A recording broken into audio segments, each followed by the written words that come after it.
ইফতার টেবিলে অন্যান্য ইফতারের পাশাপাশি ডিম চপটা না হলে যেন ইফতারটা জমেই ওঠে না। আসসালামু আলাইকুম প্রিয় দর্শক, আজকে আমি আপনাদেরকে দারুণ মজার ডিম চপ তৈরি করে দেখাবো, যেটা বানানো খুব সহজ এবং সংরক্ষণ করে আপনারা খেতে পারবেন প্রায় ১ মাসের মতো। চলুন তাহলে দেখিয়ে দিচ্ছি কিভাবে তৈরি করেছি আজকের এই ডিম চপগুলো। ডিম চপ তৈরি করার জন্য আমি এখানে ৫টা বড় সাইজের আলু সিদ্ধ করে নিয়েছি। সাথে নিয়ে নিয়েছি ৫টা সেদ্ধ ডিম। এখন আমি ডিমগুলোকে খোসা ছাড়িয়ে নিব আর আলুটাকে ম্যাশ করে নিব। আমি একটা গ্রেটারের সাহায্যে আলুটাকে একদম মিহিভাবে ম্যাশ করে নিয়েছি। সাথে ডিমগুলোকেও আমি ভালো মতো খোসা ছাড়িয়ে নিয়েছি। এখন এই ডিমগুলোকে ডিম চপ বানানোর জন্য একটা ডিমকে আমি লম্বালম্বিভাবে ৪ পিস করে কেটে নিচ্ছি। আপনারা চাইলে ২ পিস করেও কেটে নিতে পারেন, কিন্তু ২ পিস করে কাটলে আমার কাছে মনে হয় অনেক বেশি বড় হয়ে যায় ডিম চপের সাইজটা, এজন্য আমি ৪ পিস করে কেটে নিয়েছি। তো একইভাবেই যে সবগুলো ডিমকে আমি ৪ পিস করে কেটে নিয়েছি। ডিমগুলোকে একপাশে রেখে এখন চলে যাচ্ছি ডিম চপের জন্য আলুর পুর তৈরি করতে। চুলায় একটা ফ্রাইং প্যানে আমি ৩ টেবিল চামচ তেল দিয়ে দিয়েছি। তারপর এখানে দিয়ে দিচ্ছি ১ কাপ পেঁয়াজ কুচি আর সাথে দিয়ে দিচ্ছি পরিমাণ মতো কাঁচামরিচ কুচি। কাঁচামরিচ কুচিটা আপনারা আপনাদের পছন্দ মতো দিয়ে নিতে পারেন, অর্থাৎ ঝাল কম বেশি আপনারা যে যেরকম পছন্দ করেন সেভাবে দিয়ে নিতে পারেন। তো দিয়ে দিয়েছি এখানে ১ চা চামচ লবণ। আমি পেঁয়াজটাকে ২ মিনিট মতো ভেজে নিয়েছিলাম। ভাজা হয়ে গেছে। এখন এটার মধ্যে দিয়ে দিচ্ছি হচ্ছে সেই ম্যাশ করে নেওয়া আলু। আলুটাকে এখন ভাজা পেঁয়াজের সাথে একটু ভালো মতো মিশিয়ে নিব। এরপর এটার মধ্যে বাকি যেই মশলাগুলো অ্যাড করব সেগুলো দিয়ে দিব একটা একটা করে। তো এই যে মেশানো হয়ে গেছে, এখন এখানে আমি দিয়ে দিচ্ছি এই যে ম্যাগির এই ম্যাজিক মশলাটা। এটা আপনারা যে কোনো মুদি দোকানেই পেয়ে যাবেন। এটা দিলে আর অন্য কোনো মশলা দেওয়ার প্রয়োজন হয় না, কারণ এটার মধ্যেই সব ধরনের মশলা থাকে। আর এটা দিলে আলুর চপ বা ডিম চপ যেটাই বানান টেস্টটা কিন্তু খুবই ভালো আসবে। মশলাটা ভালো মতো আলুর সাথে মিশিয়ে নিয়েছি আর আমি এটাকে সুন্দর করে এই যে নেড়েচেড়ে ২ থেকে ৩ মিনিট ভেজে নিয়েছি। ভাজতে ভাজতে দেখেন এটা প্যানের গা ছেড়ে এসছে। এবার দিয়ে দিচ্ছি 1/4 কাপের মতো ফ্রাইড অনিয়ন অর্থাৎ পেঁয়াজ বেরেস্তা, আর সাথে দিয়ে দিচ্ছি ফ্রেশ ধনেপাতা কুচি। পেঁয়াজ বেরেস্তা যদি হাতের কাছে না থাকে না দিলেও চলবে।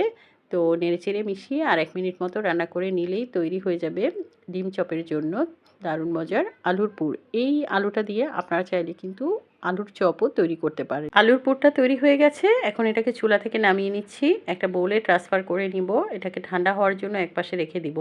ঠান্ডা হয়ে গেলে তারপর এটা দিয়ে আমি ডিম চপ বানানো শুরু করব।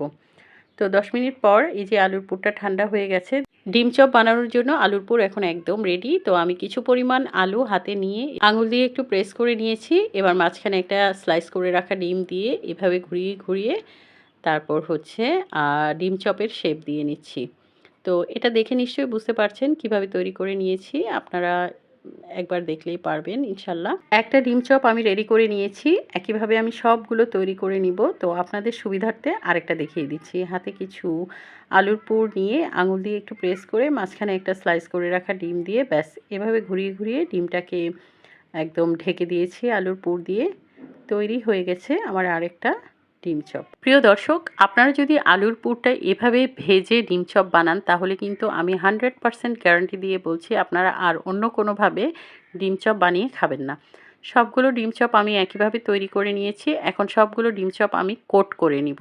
কোট করে নেওয়ার জন্য আমি এখানে ব্রেড ক্রাম্ব নিয়ে নিয়েছি আর সাথে নিয়ে নিয়েছি ২টো ডিম। ডিমগুলোকে আমি সামান্য লবণ দিয়ে একটু ফেটিয়ে নিচ্ছি। ফেটানো হয়ে গেছে। এখন একটা ডিম চপ নিয়ে আমি প্রথমে ব্রেড ক্রাম্বে একটু গড়িয়ে নিব। ব্রেড ক্রাম্বে গড়িয়ে নেওয়ার পর এবার এটাকে ডিমের মিশ্রণে কোট করে নিব। তো ব্রেড ক্রাম্বটা কিন্তু ভালো মতো লাগিয়ে নিতে হবে, তাহলে ভাজার পরে এই ডিম চপটা অনেক ক্রিস্পি হবে। এবার ডিম চপটাকে ডিমের মিশ্রণে ডুবিয়ে নিয়েছি, তারপর আবার ভালো মতো ব্রেড ক্রাম্বে কোট করে নিব। এবার একটু চেপে চেপে ভালো মতো ব্রেড ক্রাম্ব লাগিয়ে নিতে হবে, যাতে করে এর সম্পূর্ণ অংশে ব্রেড ক্রাম্ব ভালো মতো লেগে যায়। তা না হলে ভাজার সময় আলুটা বের হয়ে আসবে। এই যে একটা ডিম চপ আমার রেডি হয়ে গেছে। আরেকটা আমি আপনাদের দেখিয়ে দিচ্ছি। প্রথমে একটা ডিম চপ নিয়ে ব্রেড ক্রাম্বের মধ্যে ভালো মতো একটু গড়িয়ে নিব। তারপর এই ডিম চপটাকে আমি এখন ডিমে ডুবিয়ে নিব। ডিমটা ভালো মতো চারপাশে লাগিয়ে নিতে হবে, যাতে করে ব্রেড ক্রাম্ব ভালো মতো এর গায়ে লেগে যায়।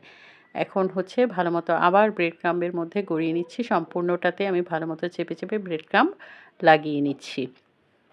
একইভাবে আমি সবগুলো ডিম চপ তৈরি করে নিয়েছি। এই যে দেখতেই পাচ্ছেন আমার সবগুলো ডিম চপ রেডি হয়ে গেছে। এই পর্যায়ে আপনারা চাইলে ডিম চপগুলোকে ফ্রিজে ১ মাসের মতো সংরক্ষণ করতে পারেন। পরে যখন খাবেন শুধু বের করে ডুবো তেলে ভেজে নিলেই তৈরি হয়ে যাবে মজাদার ডিম চপ। কিভাবে সংরক্ষণ করবেন সেটাও দেখিয়ে দিচ্ছি। আমি এখানে একটা এয়ারটাইট বক্স নিয়েছি। বক্সের মধ্যে সবগুলো ডিম চপ সুন্দরভাবে সাজিয়ে নিয়েছি। তার উপর একটা প্লাস্টিক র্যাপ দিয়ে দিয়েছি। আর তার উপর আমি আরেকটা লেয়ারে ডিম চপগুলোকে আবার সুন্দর করে সাজিয়ে ঢাকনা দিয়ে ঢেকে ফ্রিজে রেখে দেব প্রায় 1 মাসের জন্য। আপনারা চাইলে এয়ারটাইট বক্সের পরিবর্তে জিপলক ব্যাগে ভরেও রাখতে পারেন।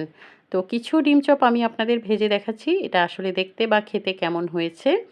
তো এর জন্য আমি একটা ফ্রাইং প্যানে পর্যাপ্ত তেল দিয়ে দিয়েছি। তারপর তেলটা হালকা একটু গরম হলে এই যে ডিম চপগুলো ছেড়ে দিয়েছি। উল্টে পাল্টে মিডিয়াম টু লো হিটে রেখে ডিম চপগুলোকে আমি ভেজে নিচ্ছি। খুব জোরে তাপ দিতে যাবেন না, এতে করে ব্রেড ক্রাম্ব দ্রুত পুড়ে গিয়ে এর স্বাদ নষ্ট হয়ে যেতে পারে। তো যেহেতু আলু এবং ডিম আগে থেকেই সেদ্ধ করা ছিল, তো এটা ভাজতে খুব বেশি সময় লাগে না। মোটামুটি 4 থেকে 5 মিনিটের মধ্যেই ডিম চপগুলো ভাজা হয়ে যাবে।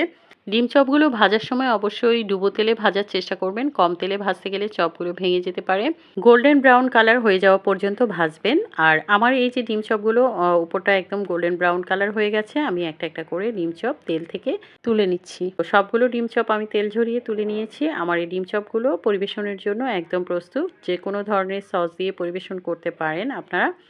দেখেন মাশাআল্লাহ কতটা সুন্দর হয়েছে, আর এগুলো খেতে এতটাই বেশি মজা হয়েছে এটা বলে বোঝানো যাবে না। আমি একটা ডিম চপ আপনাদের কেটে দেখাচ্ছি এর ভেতরটা দেখতে কেমন হয়েছে। দেখেন কতটা লোভনীয় হয়েছে, নিশ্চয়ই দেখে বুঝতে পারছেন। তো আপনারা অবশ্যই একবার এভাবে তৈরি করে খেয়ে দেখবেন। আশা করি আজকের রেসিপি আপনাদের ভালো লেগেছে। আর ভালো লাগলে লাইক কমেন্টস ও শেয়ার করতে ভুলবেন না। নতুন রেসিপি দেখার জন্য পেজ ফলো করবেন। সবাইকে অনেক ধন্যবাদ। সুস্থ থাকবেন, ভালো থাকবেন। আল্লাহ হাফেজ।